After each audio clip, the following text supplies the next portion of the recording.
I will, of course, always treasure where I came from. This place has always meant the world to me, as it's always been my whole world. From the wonderful night performances to the downtown summer art programs, and all of those wonderful colleges that always seem to have one event or another going on, and the people that make this place up, what I now know as home. Although in recent years I've watched this place go into decline. It's been hard. I've watched as crime rose and people lost jobs, but doesn't every place have its own set of troubles? But I know that she's been through things like this before. This place, I know that she stood the test of time. South Bend used to be a haven for people looking to start their business. There were so many of them around. It, of course, all started with the same story as pretty much every other American town. There was a trading post set up somewhere around here. A couple of people decided they wanted to stay close by.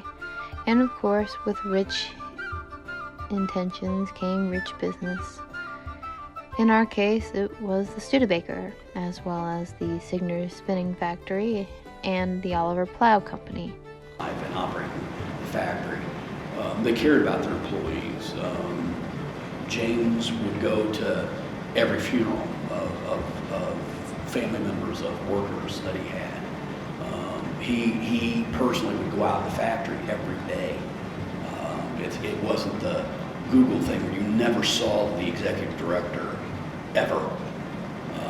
It was like Willy Wonka type thing. It was, some high up guy you never saw, you never conversed with. It was just... Save for a few citizens, these companies catered to the immediate needs of the people that lived here, as most of them were farmers. That worked there reported a good employment. And business boomed here all the way from the early 1800s up through just as recently as the 1950s.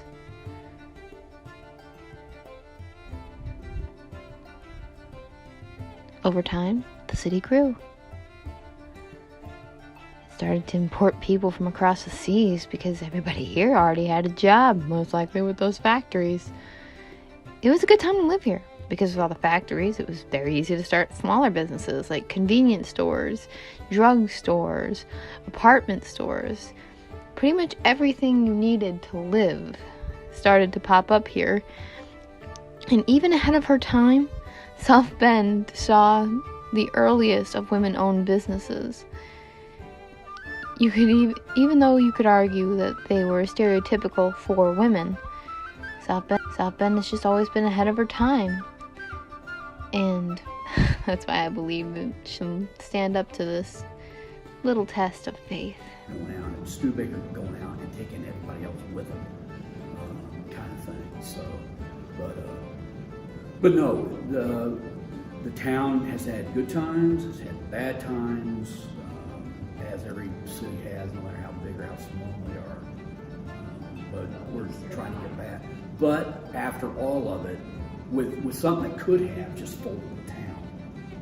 It could have been such a thing where it said, fine, forget it. We're done here. Let's plow it all under, start planting soybean, and be done with it, kind of thing. So there's still manufacturing going on. I don't think people really understand that when Studebaker closed, it didn't mean that South Bend stopped all of its industrial processes. They're still coming to this very specialized, like housing for seat belts, tubes and pipes for RV, metal products for RV. It's not these gigantic things that you're making. You bring in iron ore, and out at the other end goes a gigantic steam locomotive. It's not like that. It's individual little pieces. It was very rare to have Humvee, a Hummer plant. A little bit about the area. It's not much, but we're located very close to Lake Michigan, only about a 45-minute drive, which means that when I say average weather, I am being extremely fallacious, because the average temperature is about 50 degrees Fahrenheit. But that, of course, is when the weather system decides to stay stable for like maybe 2 weeks out of the year. And we get a few weeks of decent sunny days before the heavens open up and we get our first rain showers, which eventually evolve into full-on thunderstorms, which will then evolve into hail, which will then evolve into snow come sometime mid-November. Our mayor right now is James Mueller, and the population, 100,000, give or take a few thousand. It's tough to say. We're known for, of course, the Notre Dame Fighting Irish. And I will admit that this is probably one of my favorite parts of the whole town. One of my favorite memories as a child is walking through Notre Dame with my dad, seeing all the sights, and my dad telling me about how the great athletes of Notre Dame and their stories and who they were and where they came from. We also have the Sunburst, South Bend Chocolate Factory, and of course the Four Winds Company. I'm not hating, I swear. But I do remember when the Four Winds field was the Coveleski Stadium, known as the Cove locally, and you could go meet the Screeching Hawks and Screechy the Hawk, and you could actually go watch the baseball games from outside the field.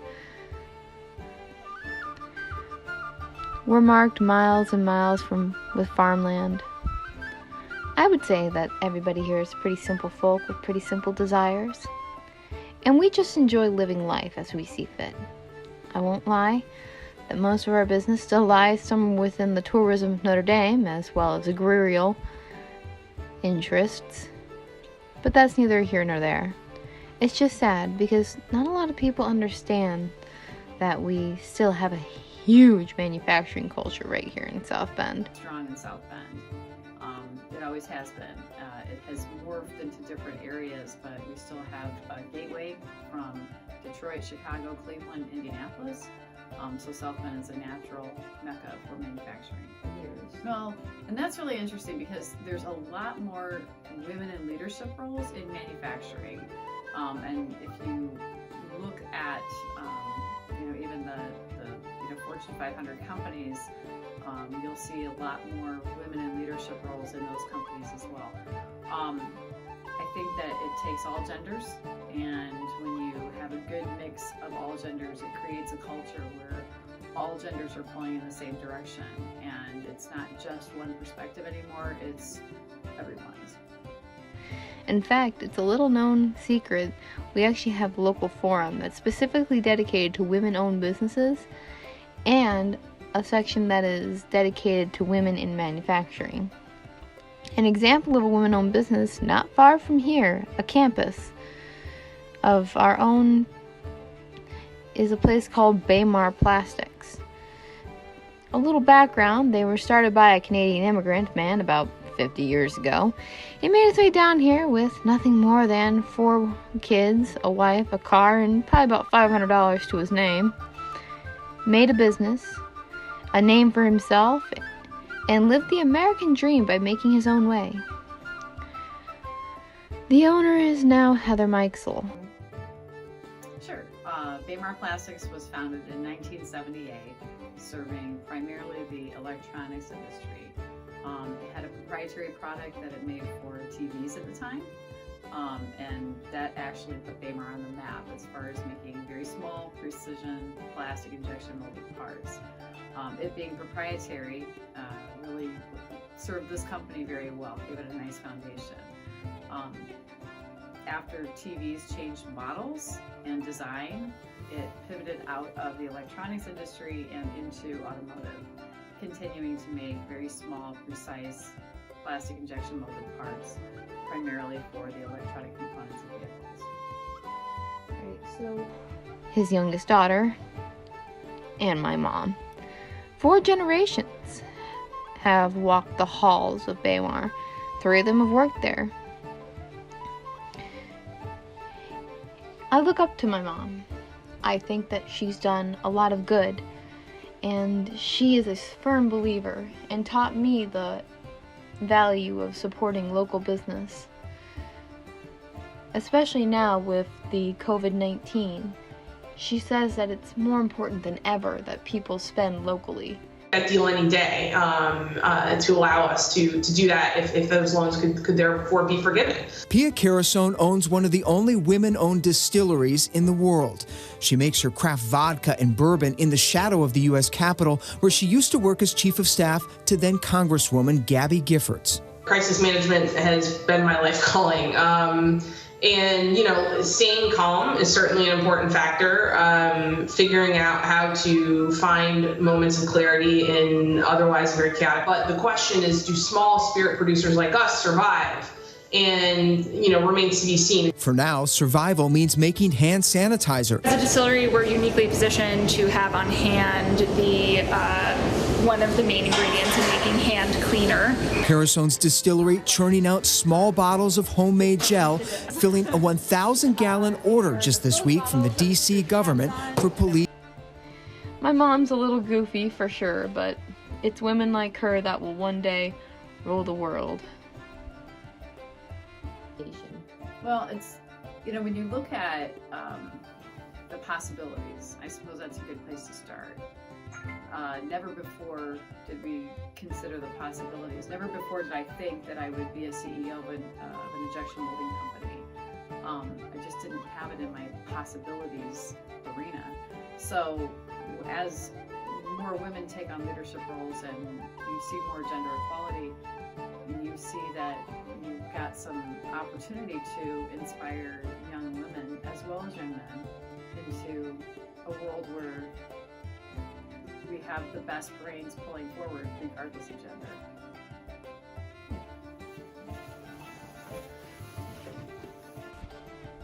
What's really sad is that crime used to be pretty much a non-issue here. It was a small town. The police never really had much to do, with maybe an average rate of about 630 or so per the population. And then all of a sudden, between the year of 2015 and 2016, crime skyrocketed to a record 1,000 and grew even more in 2017. Luckily, in recent years, it's come back down again, but it's still at the 1,000 mark. In the 1990s, South Bend had a population of about 104,000, although in our peak, it was 132,000 somewhere in the 1940s. Oh, how the mighty have fallen. However, in recent years, it went from 104,000 to now only about 100,000. People may not be leaving in mass exodus like they did in the 1940s, but sadly, my beloved home is still on the decline. And, in light of recent events, it looks like it's going to be getting even smaller. Very concerned with lives on the line and a huge impact coming to our economy. It's critically important that the administration and the White House handle this in a way that's based on science and not based on politics. I was particularly disturbed to hear the word hoax used by the president recently.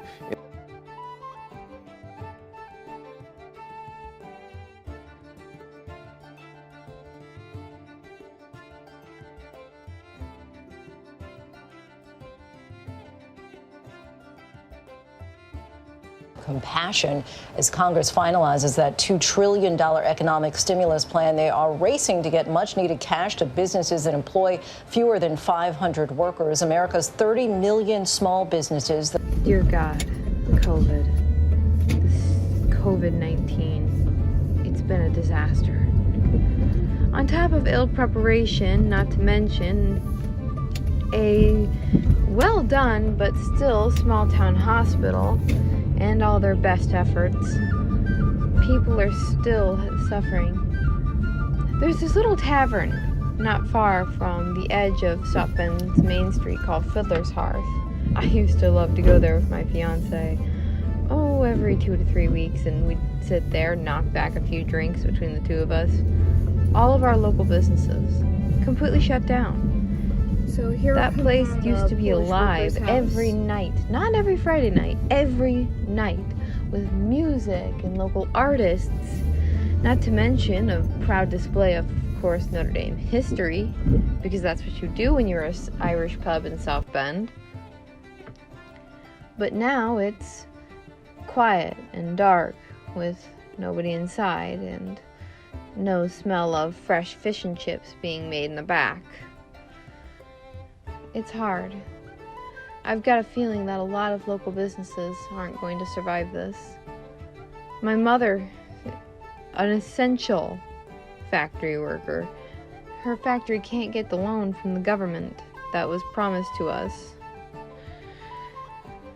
If we can't secure that loan, Baymar will have to shut its doors after 40 years.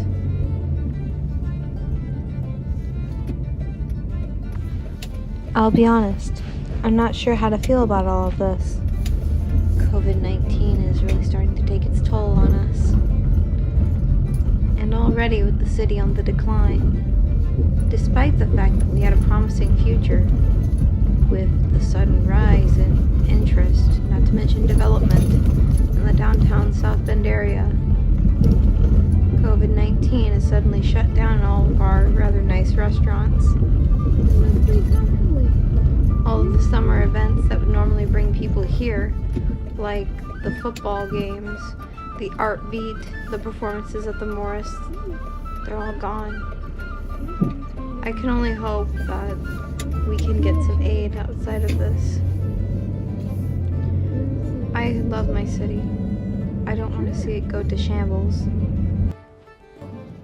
We try to focus in on, look, we want to go this way, but that's not necessarily entirely our mission statement. We want people to understand, look, this happened once. It can happen again. But it takes a lot of people, and it takes a lot of time, and with all of us wanting, getting a package within one day drives us nuts.